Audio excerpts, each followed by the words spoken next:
la noticia judicial probablemente del día, no probablemente, la noticia judicial del día, que fue la decisión precisamente del Poder Judicial, en este caso, de desestimar el pedido de la Fiscalía para que la ex primera dama, Nadine Heredia, y los ex ministros Eleodoro Mayorga y Luis Miguel Castilla reciban o pasen a prisión preventiva por 36 meses por el caso Gasoducto Sur. Ha determinado el Poder Judicial, contrario pues a lo que solicitaba la fiscal Giovanna Mora, que pasen su proceso en libertad, por supuesto, cumpliendo pues con las medidas del caso. Para entender un poco por qué el Poder Judicial ha tomado esta decisión, vamos a conversar con el doctor César Nakazaki, abogado en este caso de Luis Miguel Castilla. ¿Cómo está, doctor? Gracias por estar con nosotros esta noche. Buenas noches, gracias a ustedes por la invitación. Su evaluación de la decisión finalmente del Poder Judicial de rechazar este pedido de los 36 meses, y tenemos que resumirlo, ¿por qué fue? Era previsible por dos razones. La Fiscalía tiene como su principal soporte en los casos las informaciones que brinda Odebrecht en su acuerdo corporativo, donde reconoce sobornos en una serie de obras, pero en el caso concreto de del gasoducto, ha señalado enfáticamente que no hubo sobornos. Y el segundo pilar de la Fiscalía era que la descalificación ilegal, sostenía la Fiscalía, del otro competidor era lo que configuraba el delito. Pero el Poder Judicial, en una acción de amparo de hace cierto tiempo, ha señalado que la descalificación fue correcta. Por tanto, al caérsele sus dos premisas, no sobornos, descalificación legal, era previsible el resultado que gracias a Dios hoy se ha dado. Ahora, Odebrecht, que entiendo como usted acaba también de señalar, de todas maneras sí hay un desarrollo o un reconocimiento en lo que tiene que ver con un caso de una suerte de espionaje industrial, de sobornar al competidor para sacarlo del camino. Es correcto. Lo que Odebrecht reconoce es que Jorge Barata se vincula a través de relaciones con ejecutivos del otro consorcio para promover que haya una modificación en la composición del otro consorcio que se hace conocer al gobierno un día antes de la apertura de los sobres. Eso se conoce como un tema de competencia desleal, pero que es del ámbito de Indecopi, no del ámbito de los tribunales penales. Pero digamos que según la Fiscalía, aquí lo que Odebrecht hizo fue actuar en más de un frente, ¿no? O sea, asegurarse que el proyecto era de tal magnitud que ibas por el lado del competidor, como usted acaba de describirlo, pero también cubrías tus bases en lo que ya era el control desde el sector estatal para garantizarse la licitación, ¿es cierto? Es la teoría de la Fiscalía que Odebrecht no ha respaldado en esta oportunidad. Por ejemplo, en el caso del expresidente Toledo, la Fiscalía sostiene sobornos y Odebrecht respalda esa figura. Pero en el caso de Gasoducto del Sur no es así. Y una demostración objetiva. El contrato se dio término no invocando la cláusula anticorrupción. O sea, el Estado peruano, su posición oficial, ¿cuál es? El contrato con Odebrecht terminó no porque fue fruto de una trama de corrupción, sino porque Odebrecht incumplió el contrato al no hacer el aseguramiento financiero que debía. O sea, oficialmente el Perú ante el mundo lo que discute es que hubo un incumplimiento del contrato por Odebrecht, no la cláusula anticorrupción. Entonces la Fiscalía no es respaldada ni por Odebrecht ni por la posición oficial del gobierno peruano. Claro, es decir, a ver, porque acá se discutió mucho en su momento el tema de la cláusula anticorrupción, entonces se especulaba o se decía, Odebrecht no reconoce el soborno ante los funcionarios públicos para que no se ejecute la cláusula anticorrupción, pero en realidad el contrato ya había sido ejecutado por este tema del fracaso del cierre financiero, que recordemos se da precisamente ya en el contexto del caso Lava Jato, la imposibilidad de la empresa de realizar ese cierre financiero porque ya estaba embarrada hasta el cuello. Es correcto. Para que la tesis de la Fiscalía hubiese tenido respaldo, se necesitaba que la posición del gobierno hubiese sido, señores, este contrato se desconoce, fue fruto de la corrupción, no tiene ningún valor. Pero si lo que hago por el contrario es ejecutar alguno de sus mecanismos como el incumplimiento o el cierre financiero, entonces estoy sosteniendo que el contrato es legal y que no se ha ejecutado. O sea, como repito, la Fiscalía no era respaldada por Odebrecht, no era respaldada por el gobierno, entonces no me sorprendió el resultado que hoy día se ha dado, ¿no? Y de hecho, pues hay una demanda internacional y hay todo un choque ultramillonario entre el Estado peruano y Odebrecht por los destinos de estos recursos del gasoducto que todavía pues no se ha vuelto a licitar. Pero a ver, cuando se habla de un aspirante a colaborador eficaz que diría o habría dicho que sí hubo favorecimiento ilícito, ilegal a Odebrecht, lo ha dicho ahora el abogado de la señora Heredia, no estoy siendo infidente porque sé que hay temas de protección legal, pero sería uno de los señores Graña, según lo que él ha señalado. Ningún problema porque los dos Graña renuncian. O sea, el colaborador tiene la potestad, es su criterio. Si se siente en peligro, pide un escudo, pide que se oculte su identidad. Pero los señores Graña y el ingeniero Merino Tafur, el exministro de Energía y Minas, no lo han solicitado, o sea que ahí no hay ningún problema. La dificultad es esta.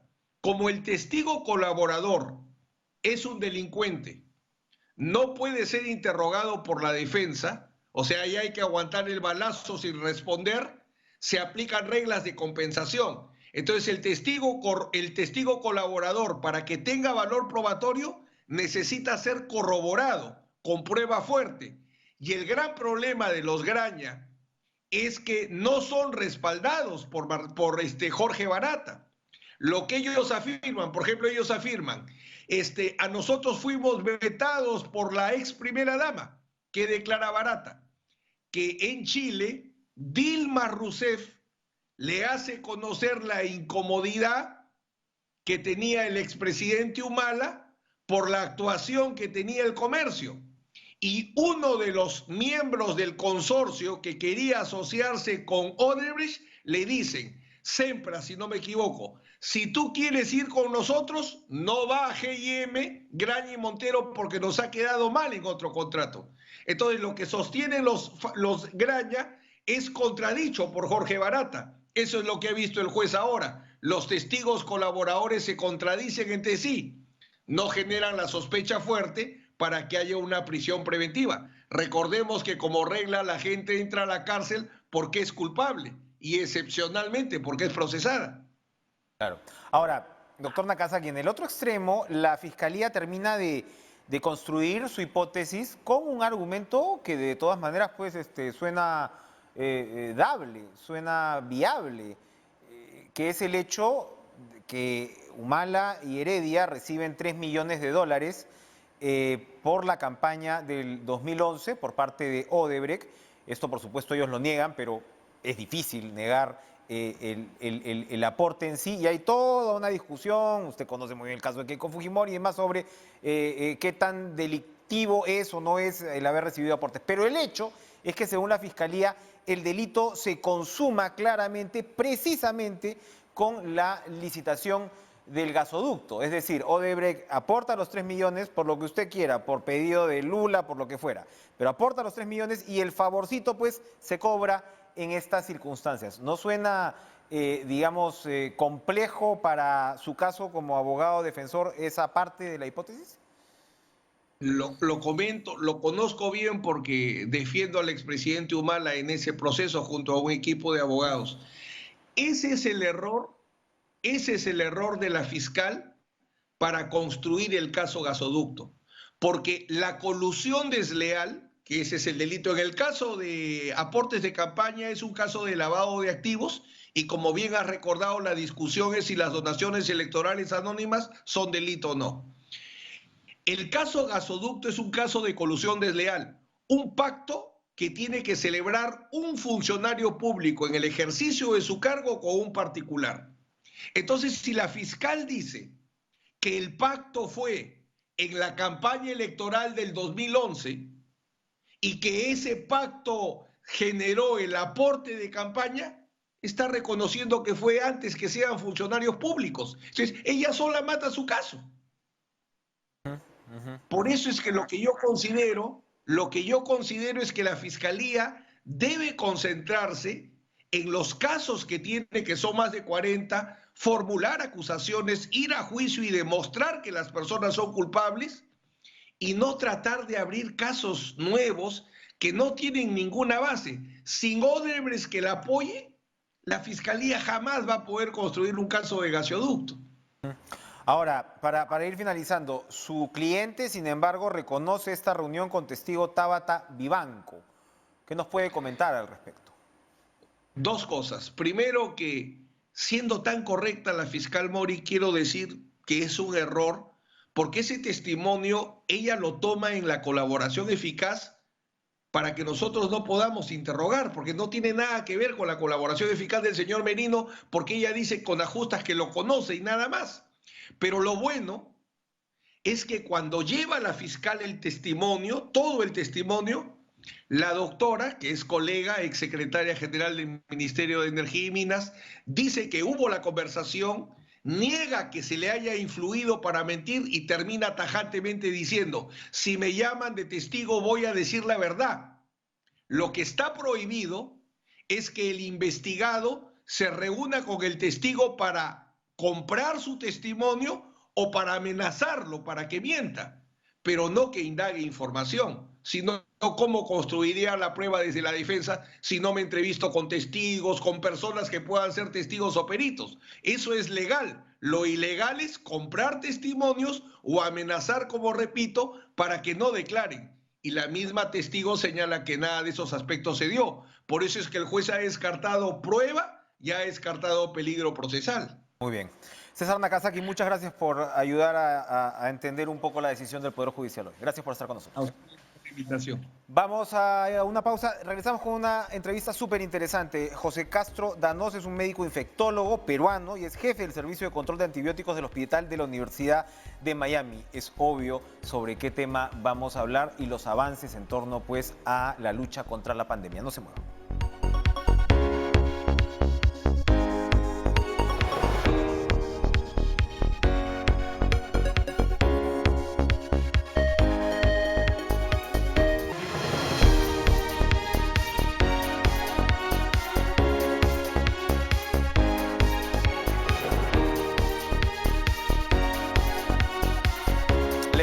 La bienvenida a José Castro Danos, médico infectólogo peruano, que es jefe del Servicio de Control de Antibióticos del Hospital de la Universidad de Miami, profesor principal de la Universidad de Miami, pero además siempre con un pie en el país. Ha sido también seleccionado por Concitec para evaluar los proyectos de investigación propuestos para luchar contra el COVID en el Perú. ¿Cómo está, doctor Castro Danos? Gracias por estar con nosotros. Muy buenas noches, señor Chávez. Bueno, cuénteme por favor primero si sabemos por supuesto que Estados Unidos también es el país, digamos en estricto, más golpeado por la pandemia. Acá en el Perú nos ha dado también muy duro, nos sigue dando muy duros. Todos los días tenemos que reportar cifras no solamente de fallecidos. Hoy me parece que lamentablemente hemos tenido un récord, entre comillas, digamos cercano al promedio de las últimas semanas de 225 fallecidos. Pero estamos por encima prácticamente de los 4.000, 5.000, 6.000 y hasta 7.000 casos diarios. Si tuviéramos que ubicar en qué punto estamos ahora mismo en la pandemia, sea en el Perú, sea en el mundo, ¿vamos hacia una rebaja de la carga viral en general o esto todavía va a mantenerse tal cual todavía por varios meses más? Mire, hay varios factores que van a determinar el comportamiento de la epidemia.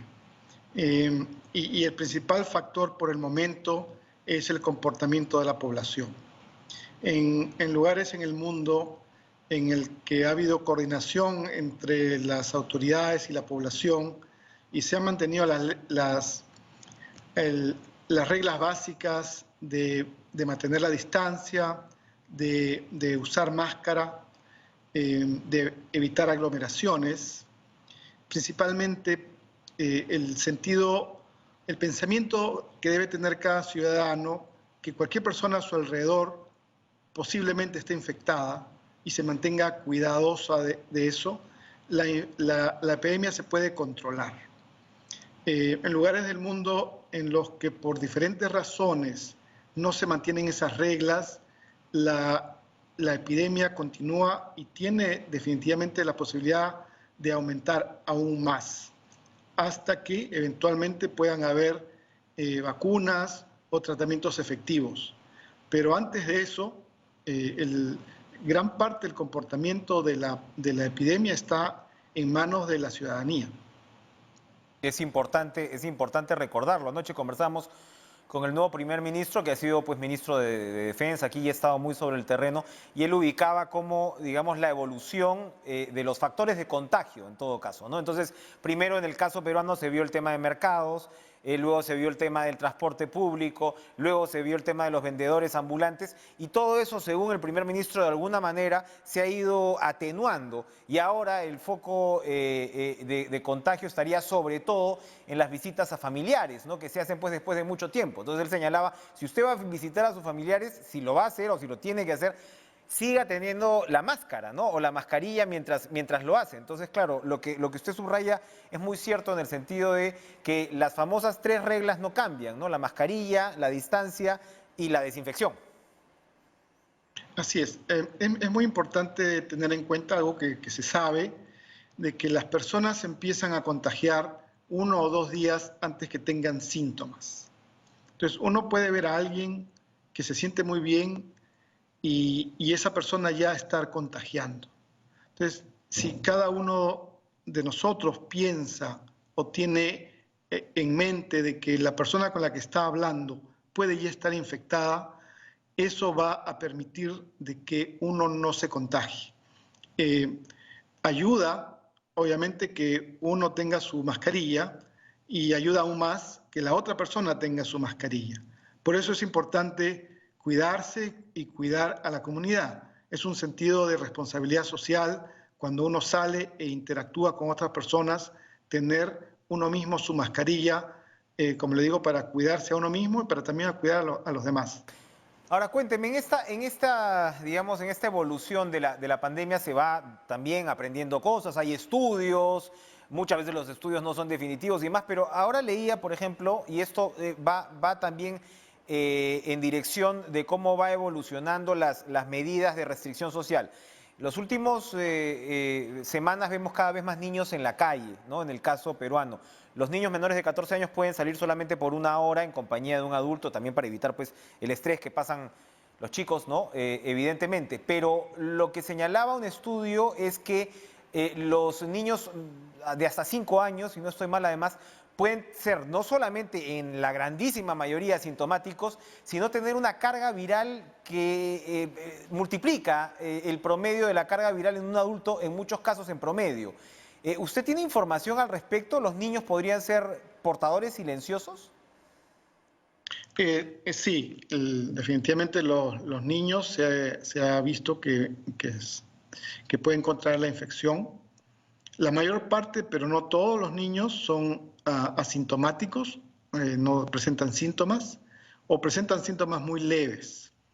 Los niños mayores prácticamente se comportan como los adultos jóvenes. Y estas estadísticas son variables. Hoy leía una estadística acá en Estados Unidos que hoy por hoy el grupo con positividad de infecciones más alto son los chicos de 12 a 17 años. Así que todas las personas son susceptibles de infectarse. Hay que tener mucho cuidado. Con los niños muy pequeños, ciertamente la posibilidad de una mascarilla es más complicado, pero por lo menos los niños mayores deben entender de que ellos pueden infectar y pueden traer la infección al hogar. Claro que sí. Ahora, las vacunas, doctor. Veía en Careta salía el testimonio de un argentino que vive en Sudáfrica que ya está participando en la tercera fase de los ensayos de la vacuna de Oxford con AstraZeneca. Y bueno, él cuenta su experiencia. Y entiendo yo, esta es de las vacunas más avanzadas. Y tenemos que ver, digamos, en el escenario de las esperanzas, ¿cómo estamos con el tema de las vacunas? ¿Qué tan avanzados estamos? Mire, la última revisión se ha visto que hay aproximadamente 200 vacunas en estudio. Las vacunas, como cualquier otro medicamento, tradicionalmente y científicamente pasan por 3 fases antes de la aprobación. La fase final, digamos, es la tercera fase, que es la fase definitiva, es la fase más larga, es, en términos comunes, la prueba de fuego, lo que va a determinar 2 parámetros. Uno, qué tan efectiva es la vacuna. Y el otro parámetro es qué tan segura, segura significando de que no vaya a tener efectos colaterales severos o que pudieran ser aún peores que la enfermedad misma. Y en general hay también estudios que son los de fase 4, que son estudios que se hacen después que los medicamentos o las vacunas han sido aprobados, porque siempre es importante determinar o encontrar, por ejemplo, efectos colaterales que sean muy raros pero muy severos.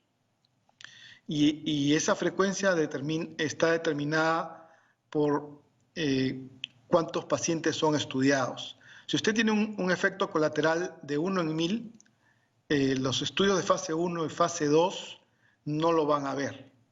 El estudio fase 3, por ejemplo, estas vacunas van a estudiar a 30.000 personas, cada estudio aproximadamente, significando que 15.000 van a tener la vacuna y 15.000 van a tener el placebo. Entonces, los efectos que sean cada 1000 se van a poder ver, pero si son efectos colaterales muy severos, 1 en cada 100.000, no se van a ver inmediatamente. Y tengan en cuenta también de que los efectos pueden presentarse a plazo mediano o a largo plazo. Si bien cuando uno lo vacunan, puede tener un efecto inmediato de un dolor demasiado intenso, fiebre, pero pueden haber efectos a mediano plazo. Por eso es que se necesita un tiempo de espera mientras se estudia para determinar que la vacuna sea segura y, por otro lado, que sea efectiva.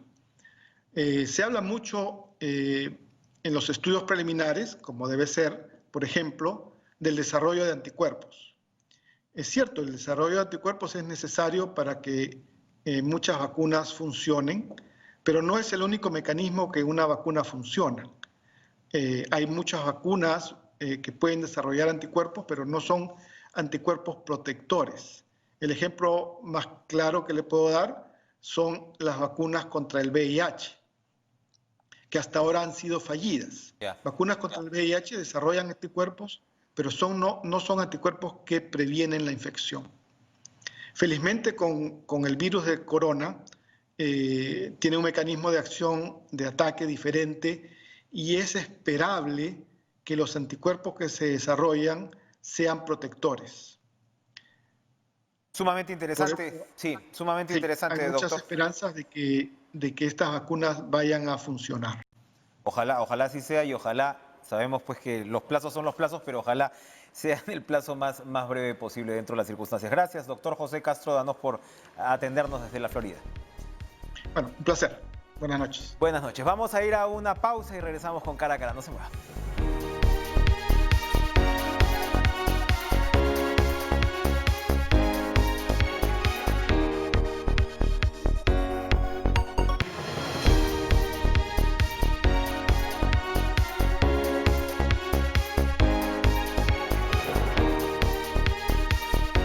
Le damos el pase a TV Perú Deportes con la información de último minuto de la decisión anunciada por el gobierno, Carolina Salvatore, de suspender el reinicio del campeonato peruano. Ya venían antecedentes que tú nos vas a explicar en detalle, pero definitivamente el IPD ha decidido pues suspender el torneo. Que tengas un excelente programa.